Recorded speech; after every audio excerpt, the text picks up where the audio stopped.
When we were in household ministry for about 10 years, I guess, we had about 30 different people living with us during that period. And we came up with 35 different names. Merry Maids, I believe, was number 12 on the list. I traveled with Chuck, like you say, 30 Easters we spent together. And Chuck always, we tried to get into prisons where there was a death row. When I'm gone, 20 years from now, nobody will remember. But the Lord will. Welcome to the One Pebble Podcast. Listeners, thank you for joining us. YouTube watchers, we so appreciate you being a part of this today. Today is a rare and very special day. Today we have Dallen Peterson, someone that I have admired from afar for literally my entire life. And we're so excited to share his heart and story with you today. You're in for a real treat, a hometown hero, a hero for Christ and his kingdom. And you wait till you hear all about this gentleman today. Along with me, I have my daughter and co-host, Elsie Dunnick. Dallin, we are so excited. Thank you for being a part of the One Pebble Podcast. Well, thank you. It's my pleasure. And so good to be here with you. Thank you, both of you. Yeah. Dallen, I want to start by asking you, what is God doing in your life these days? Well, at my age, I've been retired for a long time. So I tell people I'm kind of worthless. You know, I've been retired almost as long as I worked, I suppose. But every morning I wake up saying, thank you, Jesus. I have a large family, and that's number one in my life right now, of course. I'm still involved in ministries a bit, but for the most part, it's family first. Mm-hmm. And at this age, I'll be 89 in November. We couldn't be more proud of you and all that you've accomplished in your life. And I know you give all glory to God. Amen. Just a couple things that just amazes me. You and Glenis founded Merry Maids, and that is a remarkable story that we're going to tap into today. When you sold Merry Maids, you had over 500 franchises. Yes. And you've been a part of Prison Fellowship with the late Chuck Colson for decades.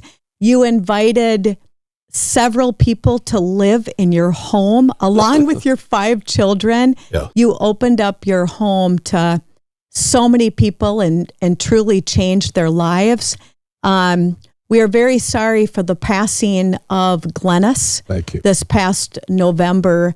She has been your partner in life, partner in kingdom work. Yeah. And you guys were just true warriors for Christ. And my heart hurts for you. We know that she's in a much better place, but Glenis was a remarkable person like yourself.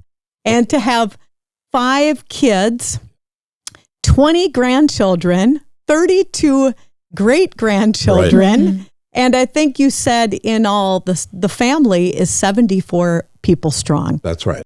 So when you get together at Thanksgiving time, how many turkeys does it take to feed 74 people? Well, right now it doesn't take any because I don't cook very well. So we go out for dinner, obviously. But when we had a lot of the family with us, when we were still in our home in Naples, of course, I guess we always had 2 turkeys, if I remember right. Mm-hmm. Mm-hmm. Well, I have to tell you, today is very special, and I already said it, but from the bottom of my heart, something that has been pretty amazing in my life now at 52. You grew up in Kandiyohi County. Yes. Not too far from my mother's farm where she grew up, and you still have your place here in Minnesota. Yes. In the West Norway Lake area. And what I had heard my whole life, I was a little girl, and I'd overhear my parents, Dale and Grace Flattabo, say, they'd say, known them for years. Dallen and Glenis are doing amazing things. When you were, working with Merry Maids and working with Prison Fellowship and all that you've done in your life as a business person and number one as a warrior for Christ. I've heard my entire life about the hometown heroes that you are. Oh. And so now to sit down with you at almost 89 years of age is pretty special and profound. And Elsie and I are very grateful. Thank you, but you've way overplayed it. Well, and I think something that I love most about you is your humble heart. You're so humble and really appreciate the opportunity. So let's start from your childhood. You grew up on the farm. I know that you grew up with the value of hard work and going to church. Tell us a little bit about growing up on that beef farm. And you were the oldest with a twin brother of 9 kids. Yeah. And what was life like growing up in Minnesota on the farm? Well, as I think back, it was rather provincial, I suppose. I don't remember a Sunday where we weren't in church, except maybe in a blizzard. But it was a great life. I'm so happy that I came from Sunburg, Minnesota, of all places. I think my parents were wonderful. I mean, my mother and dad were very disciplined, I would say. And as a result of that, we didn't know anything else. My world was very small. I went to a country school. There were 4 of us in my 8th grade class. So I graduated in the top 4th, I'm sure, because there's only 4 of us. But it was a very, very great community. I was in 4-H, I suppose, when I was 8 or 10 years old, something like that. Went to the Minnesota State Fair a couple of times. That was a big deal, being awarded a trip to the fair. And that fair is going on right now, so it's kind of brings back great memories. That 4-H building was there when I was there, believe it or not. But I look at my life more in decades, probably. The first 10 years was very, very limited in my life. I mean, I didn't know anything outside of hardly Wilmer, Minnesota. I guess I went to Minneapolis a couple of times when we were young, because I had aunts and uncles down there. Then the second 10 years was more high school. That's when we met. Glenis and I met when we were sophomores in high school. We started dating the end of our junior year, and then I guess by the time we were seniors, we were going steady. And then we got married a year out of high school. And so that was the second decade. The third decade, I joined the Army a year out of high school. Glennis and I got married when I came home from basic training. And we were 18 years old. Didn't know much at that time. We thought we were mature, but as I look back, I can't imagine. But and then we were married about 6 months before she got pregnant. I was kind of wondered what's going to happen. But then the third decade, I suppose, in my 20s, ended up spending 2 years in the Army, getting out, going to the University of Minnesota, graduated from the Minnesota, and then went into corporate life. And I was with a company called Fairmont Foods, I guess about 12 years. And then in the 30s, I left Fairmont Foods after 12 years, I guess. We were in a snack food business I was a 50-50 partner in that decade, and had a company called Caps Foods in Omaha, Nebraska. By from 72 to 79, I guess. By 79, the economy was just skyrocketing. Interest rates were going to 20%. And I went from a profitable business to going broke almost. I never filed bankruptcy, but I was broke in 1979. And then late 79, I made the decision of going into the maid service. I discovered 48% of women were employed outside the home, growing at the rate of about 1% a year. So I thought the service industry, I knew I wanted to get out of the food business. And so I thought the service industry would be a good industry. And obviously it worked out well. And that was in the 80s. And so I founded Merry Maids. Well, we actually cleaned our first home, Glenis's birthday, December 27th of 1979.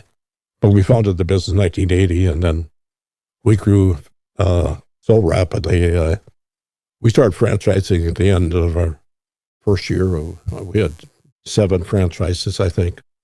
And the second year, we added 23 franchises. Third year, we added 45. And then by the fourth year, we were adding 100 franchises a year. Yeah. And by this time, we were nationwide. And then ministry took place in the 70s at the same time, I guess. But and then we sold to ServiceMaster in 1988. And so I've been retired since that time. So, like I say, it's been a great life. I have a question related to that in between from Fairmont Foods when you started your snack business and you went broke. What would you say about kind of facing an obstacle in business? Because everyone knows in life you have to take some risks, but kind of how would you speak to that? Because then right after that was when you went really big with Merry Maids. Well, the Lord put us into business. Yeah. Glenis and I, this was late 79, I guess, when we had sold Cap's Foods. Fortunately, I had no debt. Well, I guess I had a mortgage, but,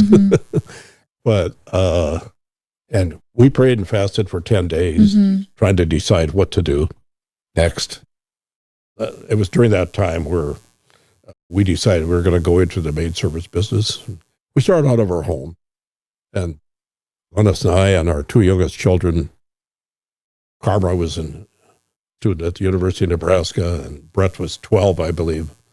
We cleaned our first home in Omaha, Nebraska for $66, and I had bid the home over the phone, and it was a very small home. I thought we were going to make fairly good money at $66. But we ended up spending 2 days in that house. It was a total disaster. Yeah. And after we got done, I added up the hours we'd spent there. We'd spent 66 hours there. So wow. We made $1 an hour. I realized that I had to change my ways. Yeah. Yeah, that's quite the experience. I never bid another home over the telephone. Yeah. And so that was a family thing? Like you took your kids and your wife and you all cleaned it together on that first house? Well, that was the first one. Yeah. Okay. And then I ran a 2-line ad in the Omaha World Herald, I guess, on the 26th of December, I believe, right after Christmas, or maybe it was Christmas Day, I don't know. And said professional home cleaning. My wife, I figured, was a professional, and we were going to be. Yeah. And with our home phone number, and that's how I got the first call. Dallen, I want to go back to, I know you've spent a lot of time at that time in the book of Proverbs. Yes, I did. And you fasted for 10 days. And what is so cool about you is you give all of your success, you credit all of it to God. Well, it is. And so we'll call it a God thing. But when you fasted and you spent time in Proverbs, how did all of a sudden you get this idea? God just turned a light bulb on that you were going to go into the cleaning business. Can you speak more to that? That wasn't me. That was the Lord. That was answered prayer, really.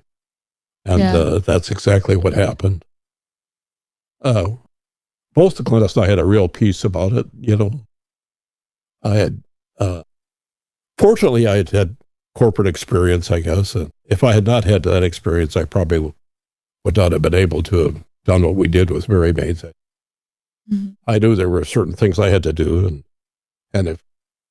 but even before we started Merry Maids, I was planning to franchise actually, and but I knew that if we were going to be successful, we'd have to systematize, if you will.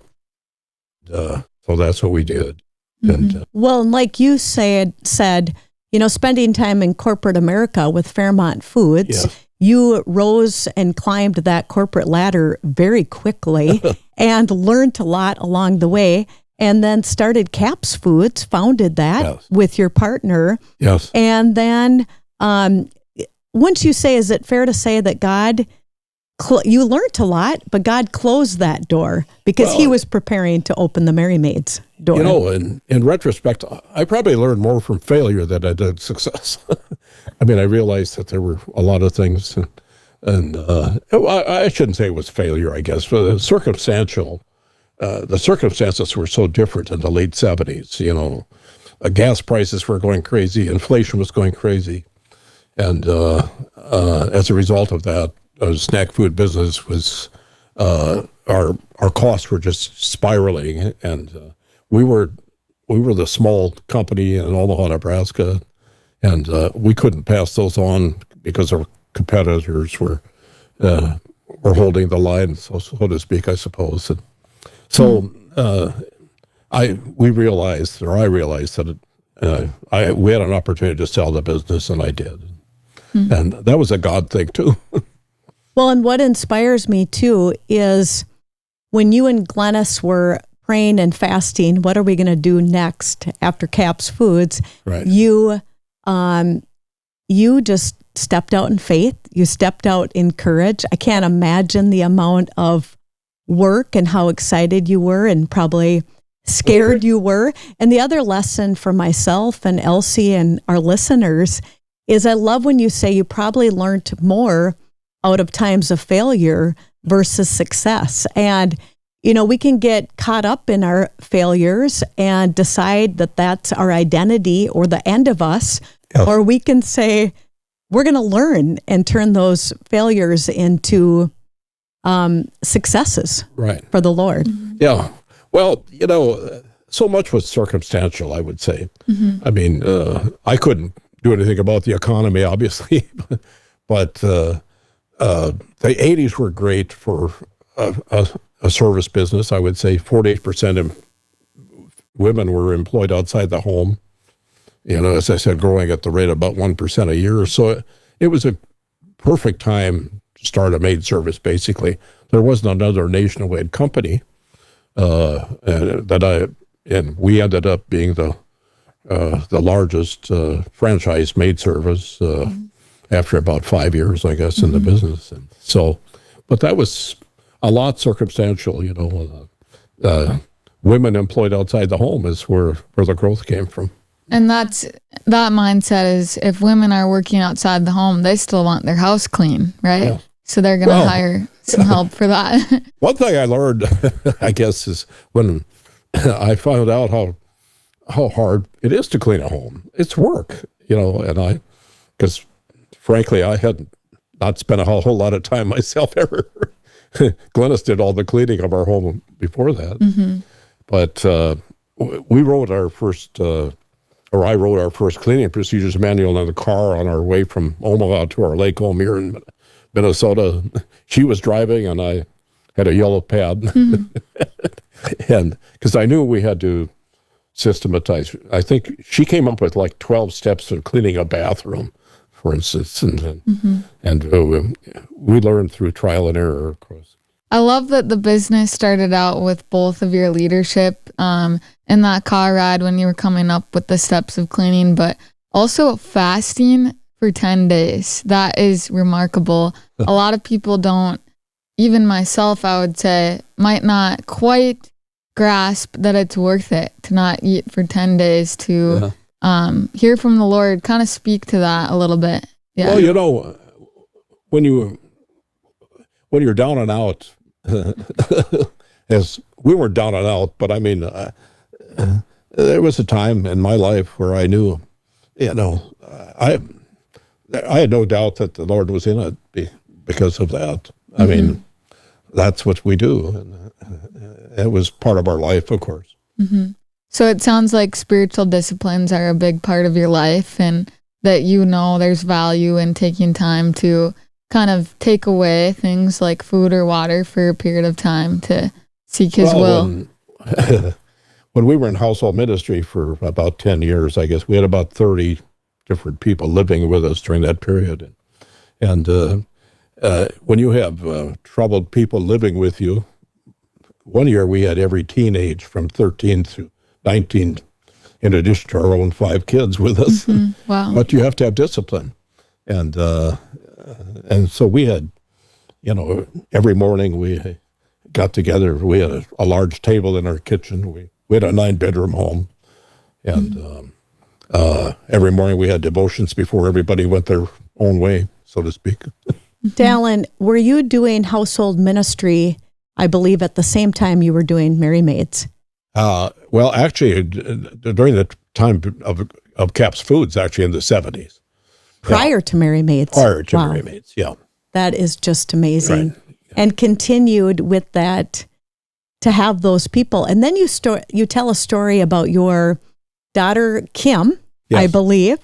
And so if you would bring us to the point in your life that all of a sudden prison ministry work became a part of your life, primarily, I believe, because of your daughter, Kim. Yeah, well, Kim and Chris, our 2 oldest daughters, were teenagers, of course, at that time. And we had a car wash at our church. Glenis and I were sponsoring our youth group. We had about 100 kids in a Calvary Lutheran Church in Omaha, Nebraska. And then we had a coffee house, a Friday night coffee house at the church. And we'd have between 100 and 150 kids showing up on Friday nights. Well, Kim and Chris, we sponsored a car wash. They were going to win, or not win, but earn money to go to Mexico on a mission trip. and Rick Sandgraf was a young, he was 18, 19 years old, I suppose, came and had his car washed. Well, he tried to date Kim, our oldest daughter. And so she agreed to go with him, but she said, we'll go to the coffee house on a Friday night. And Rick, young, good-looking guy, but kind of rough around the edges. And I didn't realize, but he was doing home burglaries in our neighborhood.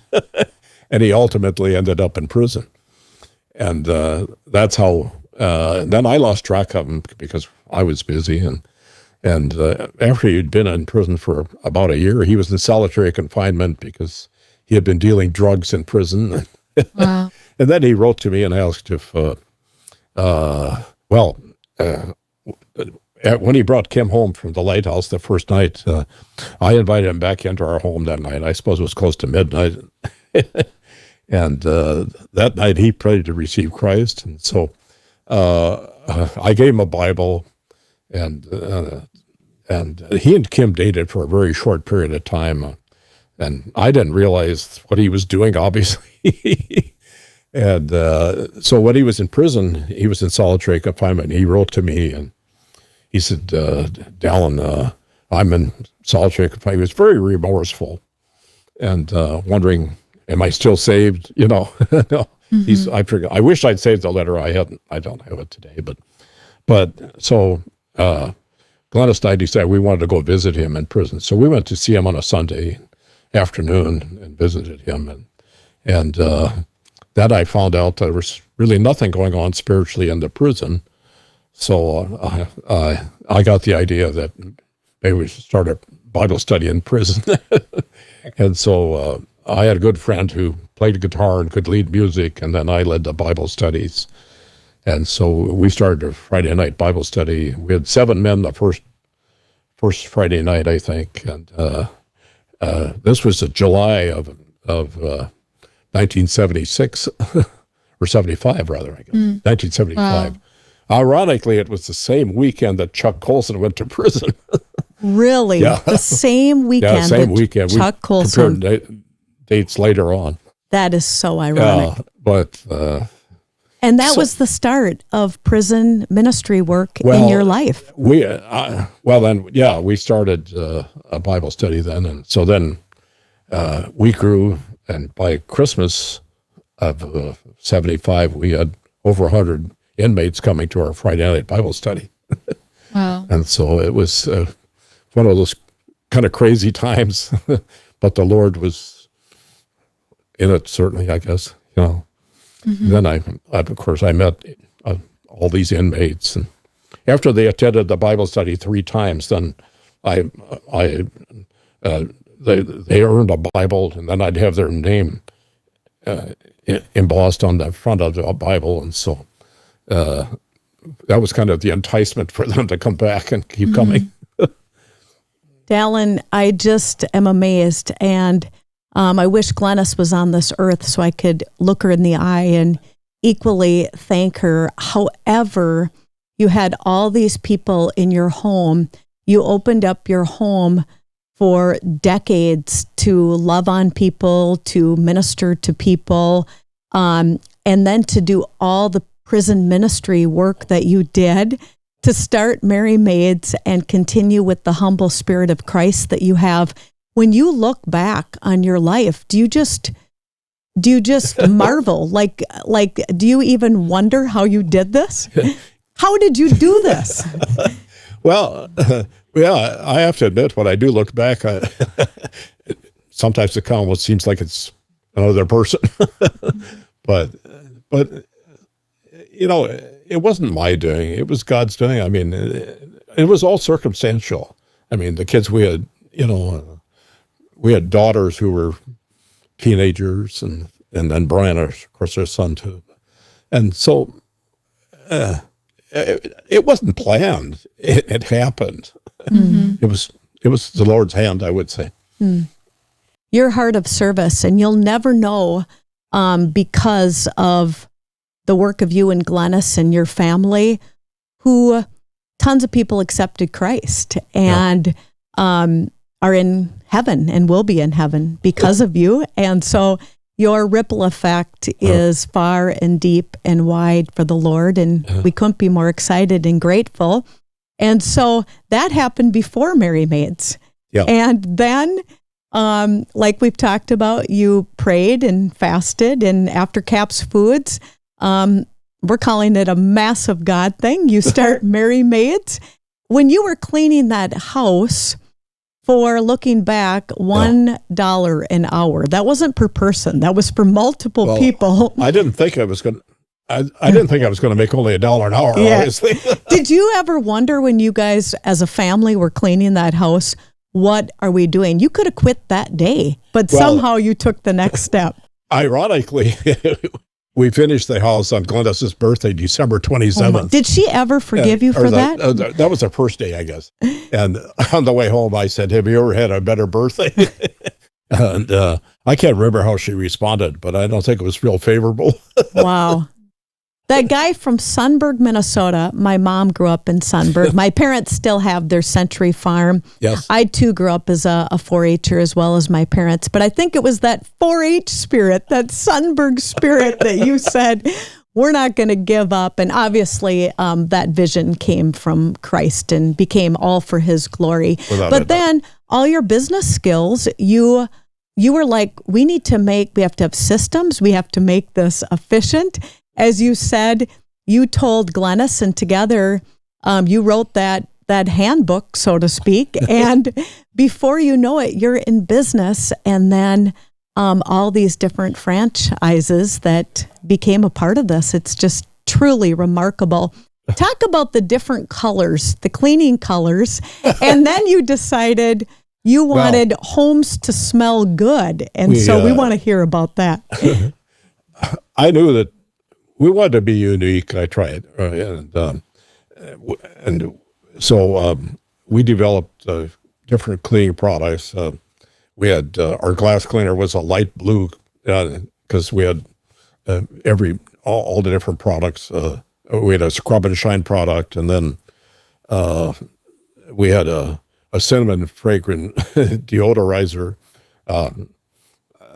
I tried to have something. Lemon flavor or fragrance was the big thing back in 1980, and I wanted something unique and different. So I thought every time we sold a home, Glenis would bake cinnamon rolls and before we showed a house, and I thought there's no fragrance I like better than fresh cinnamon rolls out of the oven. So I got the idea, could I have a polish a deodorizer that had a cinnamon fragrance, and so that's what we developed.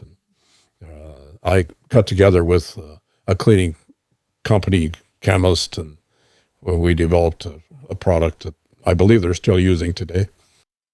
And I have to say it again, as Merry Maids was growing, and we always knew that you had a heart for service and a heart for the Lord first. That's what makes the story the most special. We're all back home cheering you on. We're like, oh my goodness, our hometown hero, and look at what was happening. How did you get the name Merry Maids? It has such a ring to it. Well, Merry Maids. Again, that was really a God thing, I think. But I used to keep a yellow pad on the seat of my car, and this is before we even started the business, and we came up with 35 different names. Merry Maids, I believe, was number 12 on the list, and I just driving around town in Omaha, I'd jot down a name, and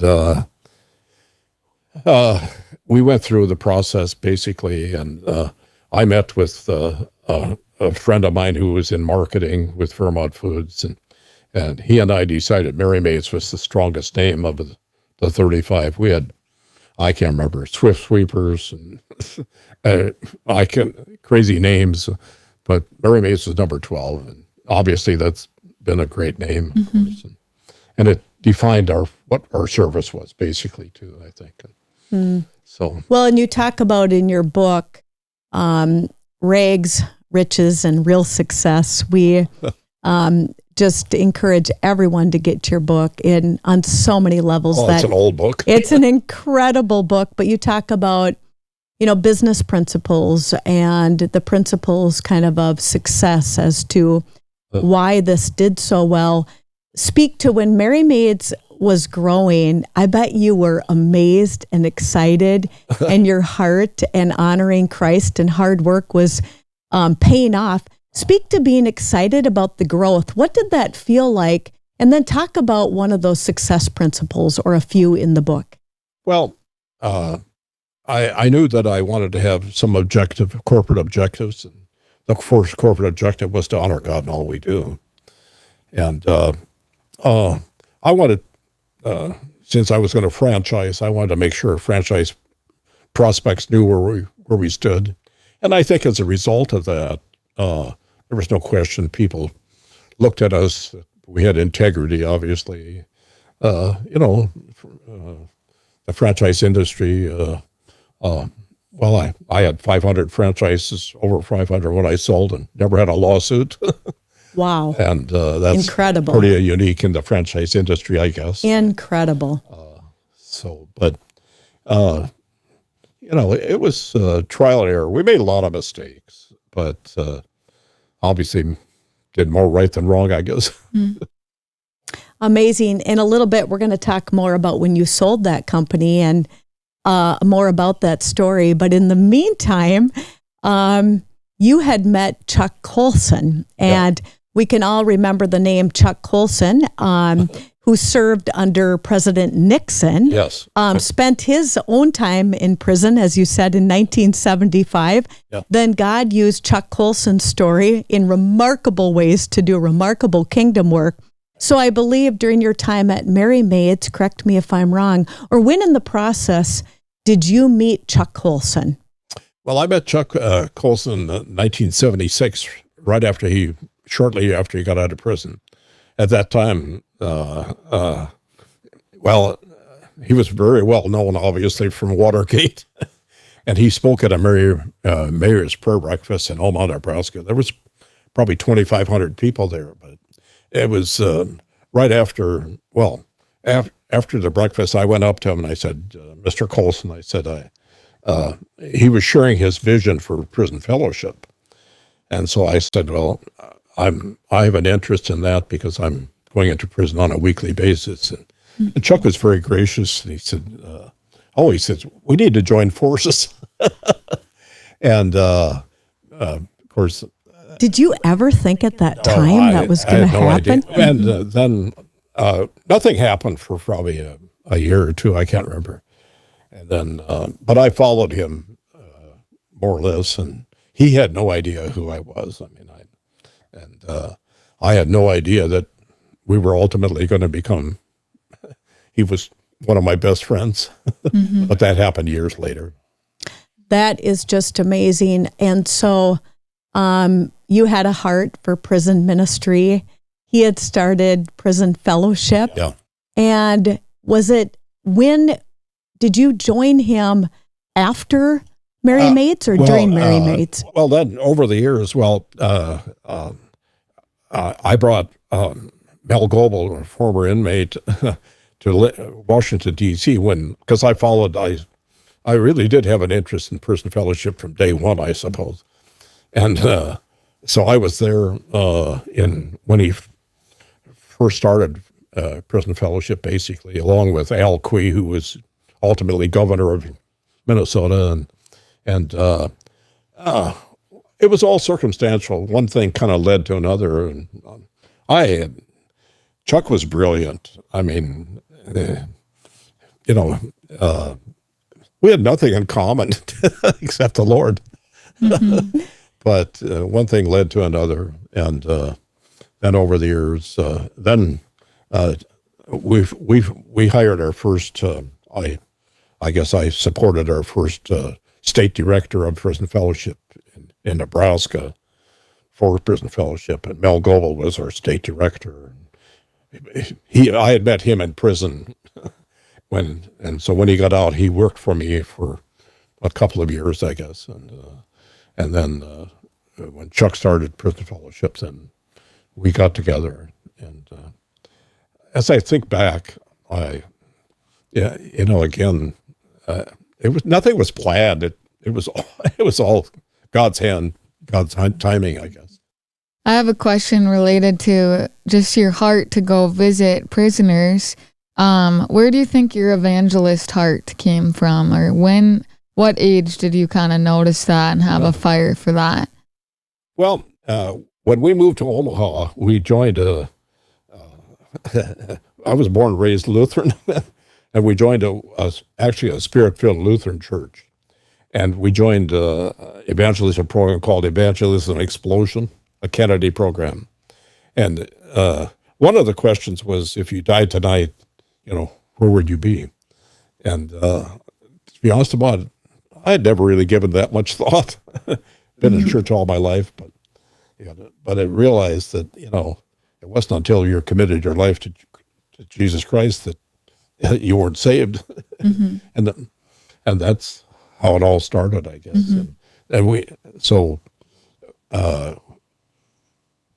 Both Glenis and I really committed our lives within a month, I guess, of one another.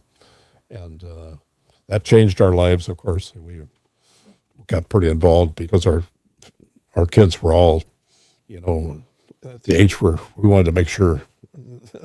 So we were in church 2-3 times a week, I suppose, when our kids were there. And of course, Glennis and I were both involved in the Lighthouse Ministry and prison. It all happened about the same time.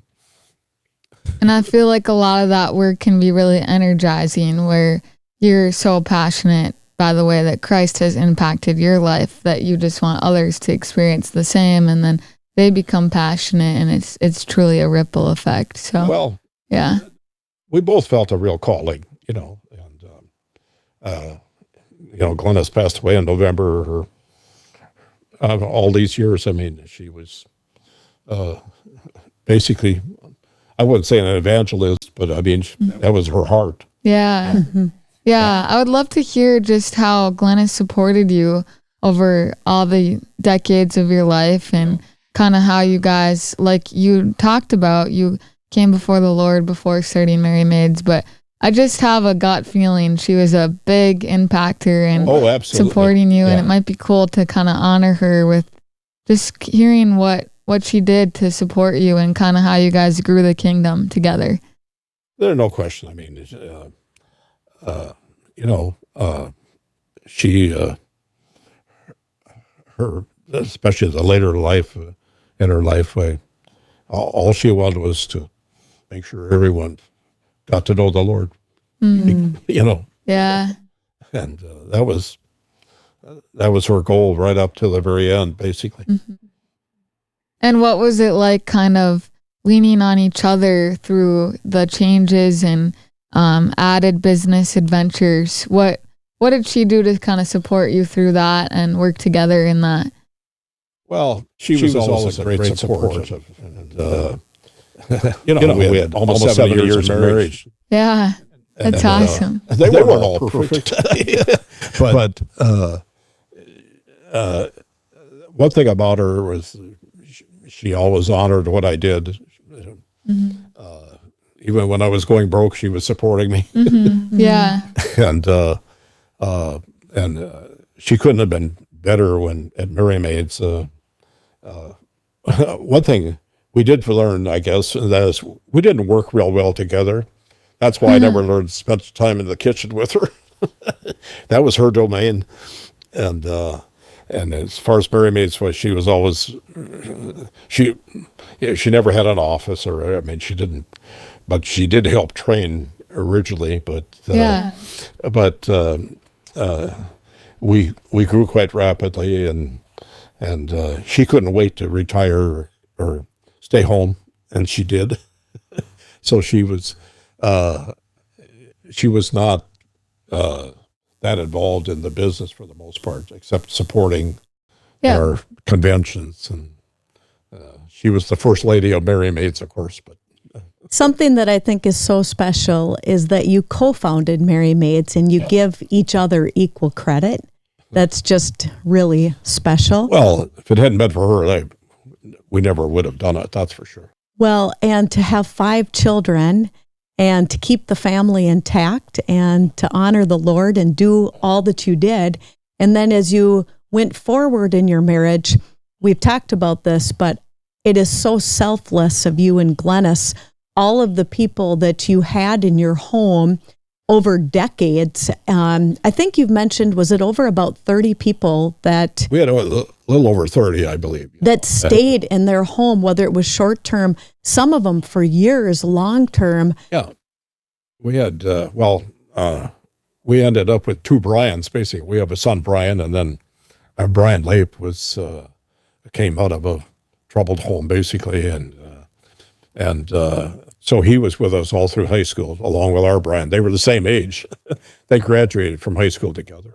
Dallen, I don't know how you did it. I can barely keep my own small family of 4 on the track. That was Glenis.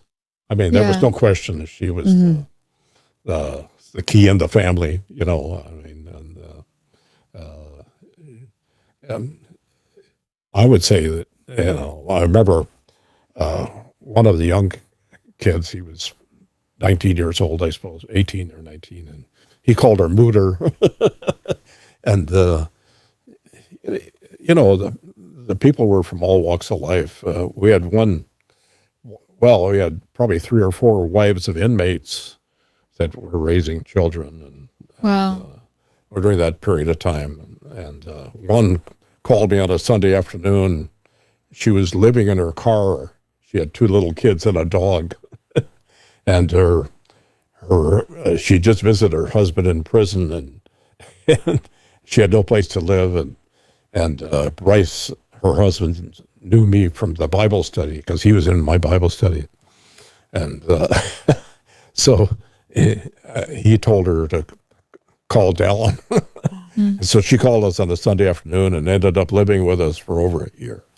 Wow. It just seems like Glenis and you had such service-oriented hearts where being busy in business, you just decided it's worth it to also take in people. And looking back, do you feel like that really enriched your family life too? Well, it wasn't all glory. Yeah, there was hard things. Yeah. At one time, I remember she told me, Donna, if you bring one more person into this house, I'm leaving. Yeah. Dallen, your heart. That happens. So I got the message because I was kind of the soft. She was more of the disciplinarian than I was, obviously. Yeah. You're so soft-hearted, and you made an amazing team. And statistics that I can't wrap my brain around really well that just amaze me. In your life, you've been in over 100 prisons here in the U.S. and across the world, some of the toughest prisons in the world. Right. You've spent 30 Easters Yeah. 30 Easters in prisons. Right. Tell us a little bit about working with Chuck Colson with Prison Fellowship. We can't thank you enough. We could not be more proud of the kingdom work that you've done. It is staggering. Tell us a little bit more about what the days of Prison Fellowship were like. And then it was actually Chuck Colson that was the conduit to help ServiceMaster learn about you. Well, yeah, that's very true. Well, like I say, Chuck and I became good friends, obviously, and I served on his board for over 20 years, I guess, too. But I'm just trying to remember. I mean, when we started communicating, and he was in Washington D.C., of course, but I flew to Washington a few times, I guess, and I was there when he opened up his first office.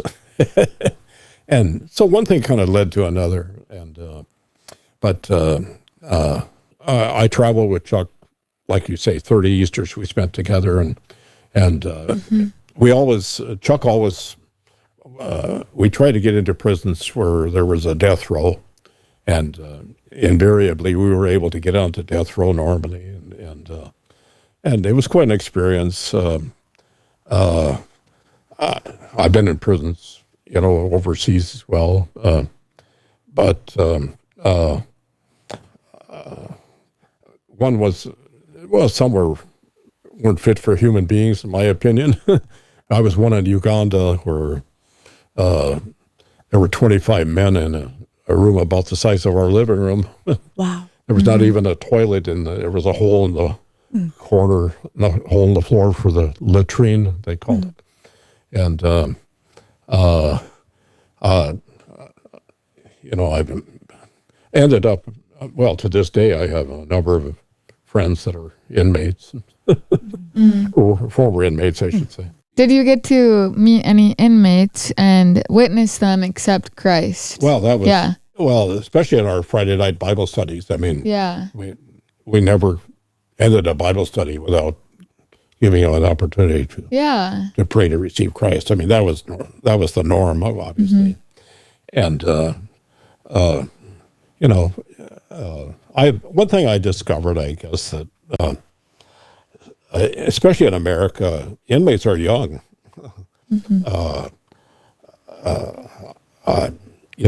But by the grace of God, I thought to myself oftentimes they could be my kids, my grandsons. But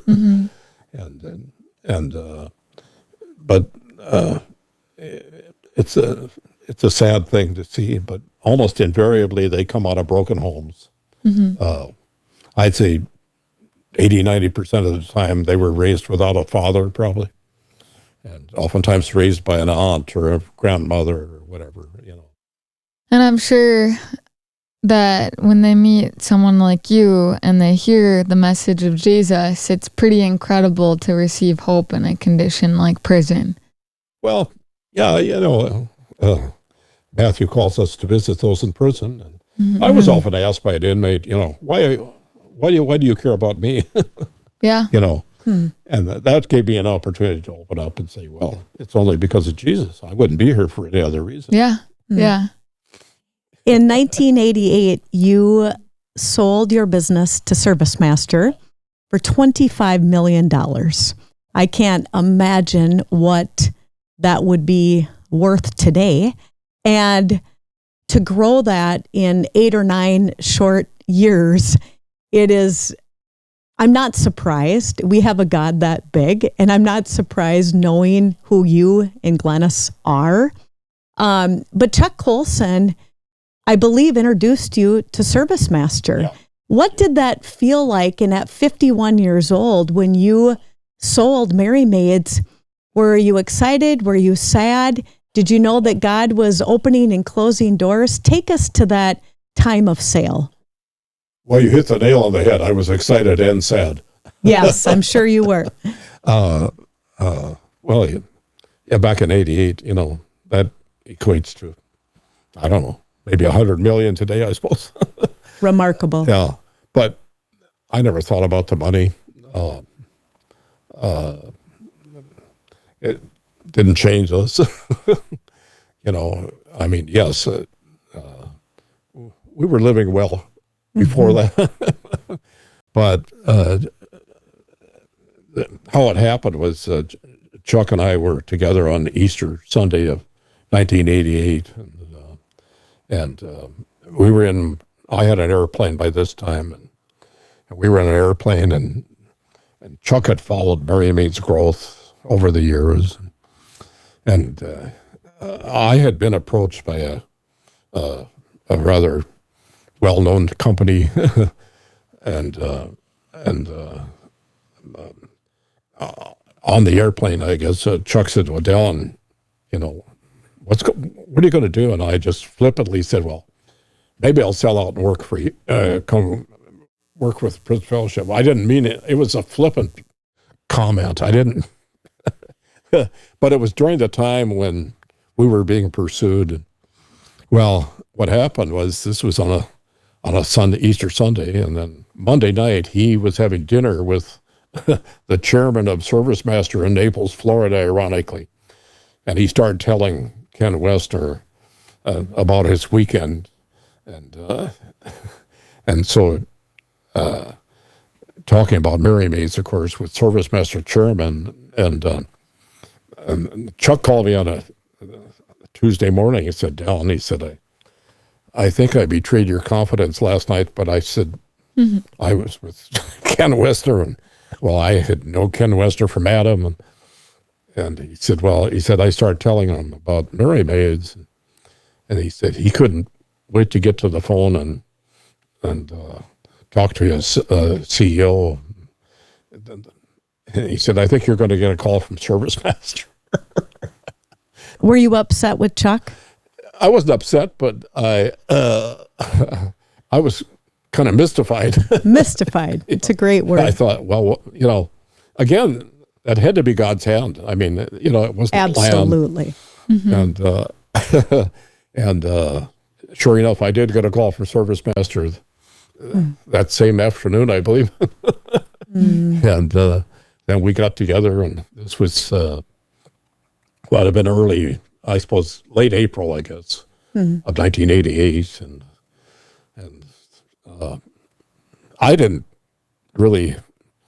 I wasn't really for sale. I didn't think. Yeah. I guess I was because I sold, but then Bill Pollard and I got together. He was the CEO of ServiceMaster, and we closed July 5th of 1988, and it was just one of those things. It happened so fast. Yeah, something I find remarkable about your life is that you just showed up in faithfulness, and God opened doors that actually intertwined with each other quite a bit. Yeah. And well, there's no question that was a God thing. Yeah. Because I wasn't, I wasn't really for sale, I didn't think. You know? I mean, I wasn't pursuing selling, obviously. Yeah. But it worked out, you know, and they kind of, they kind of rushed things, it seemed to me, because we closed so quickly. Bill wanted to close June 30th. And I said, could we make it maybe July 5th? Yeah. And then a month later, they invited me to a board meeting.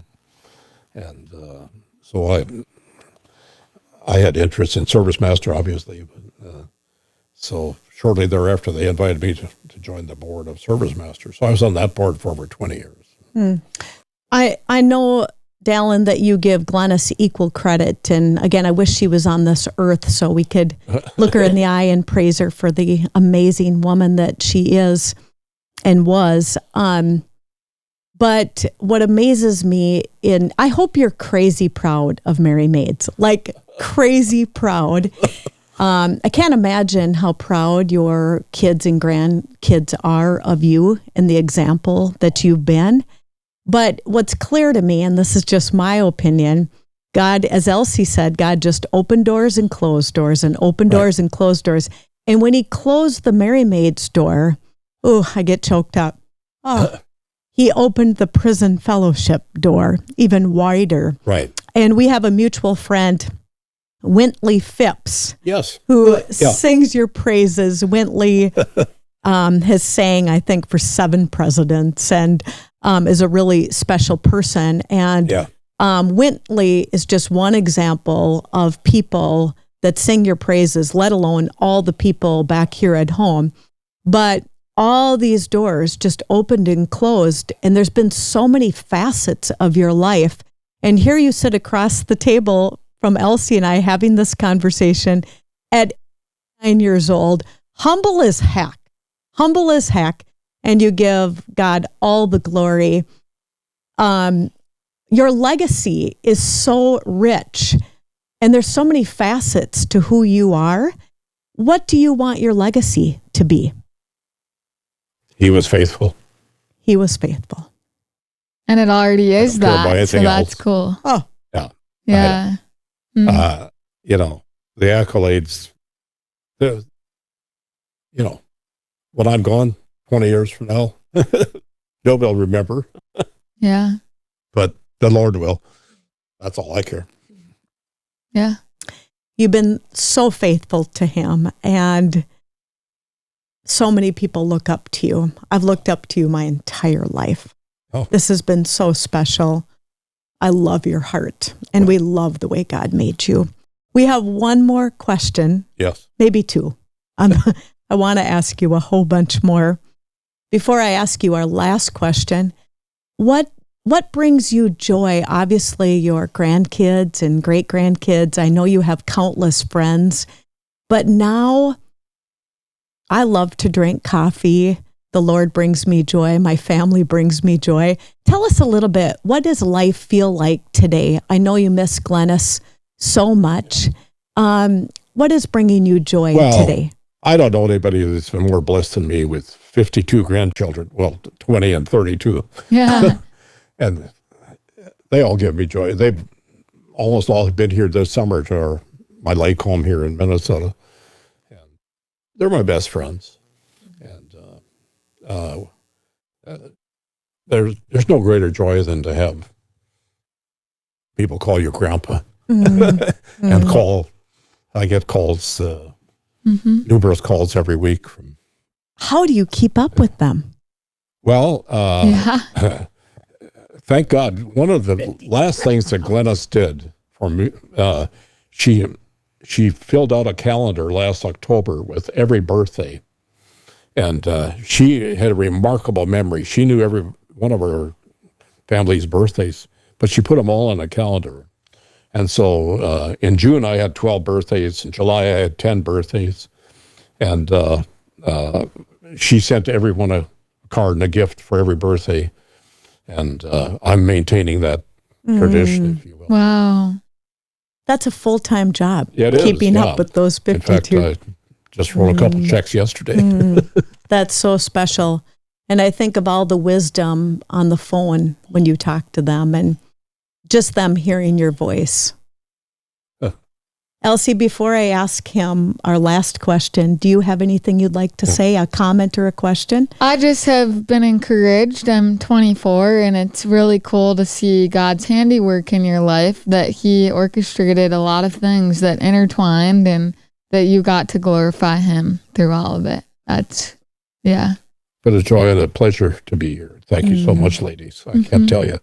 I really appreciate this. And I just hope it's a good witness. That's all. Dallen, it's you will never know the lives that are potentially changed by people hearing your story. Something that I love most about podcasting, when we release this to the world and they hear your heart and your story and all that you and your wife have done, you will never be able to measure. Elsie and I will never be able to measure. The podcast is not for any of our glory, but when they hear your story and what you've done on all of these levels for Christ and his kingdom, you'll never know who might be inspired, who might be encouraged.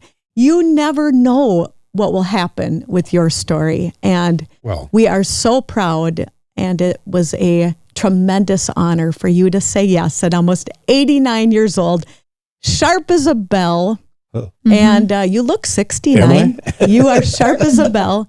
Hopefully. What's the recipe of looking 69? Can you tell us the secret? You look 69, not almost 89. I don't know about that. I suppose it's genetics. I don't know. My mother lived to 97, my dad till 87. So I hope to make somewhere in between. I guess I'm already there. Yeah. Almost. So you need to explain to him what the title is of the podcast, why you kind of emphasize ripple effects, and what your last question is. Well, and something I would love to do. I doubt that I'll have this opportunity, but if any of your grandchildren or great grandchildren listen, I wish I could shake every one of their hand and tell them how proud I am of their grandma, late grandma, and their grandpa on this earth. Well, thank you. Your kingdom work. Nobody can wrap their arms around your kingdom work. So on the One Pebble podcast, we give the guests the opportunity to throw out the last pebble of encouragement, the last pebble of inspiration. You are so full of wisdom. What last pebble of encouragement or life advice do you want to give our listeners? Well, I guess, again, I'll use a proverb: trust in the Lord and he will act. And that's basically been my life. I can't say anything more than that, I guess. That's pretty profound. We're grateful. Thank you so much. I can't say it any better. What a great place to end. Okay. God's richest blessings to you. Thank you so much. You are God so bless special all to us. Yeah. Pray for this ministry. Thank you. Thank you. Thank you. This has been the One Pebble Podcast. One pebble, so many ripples. What will you do to make a difference?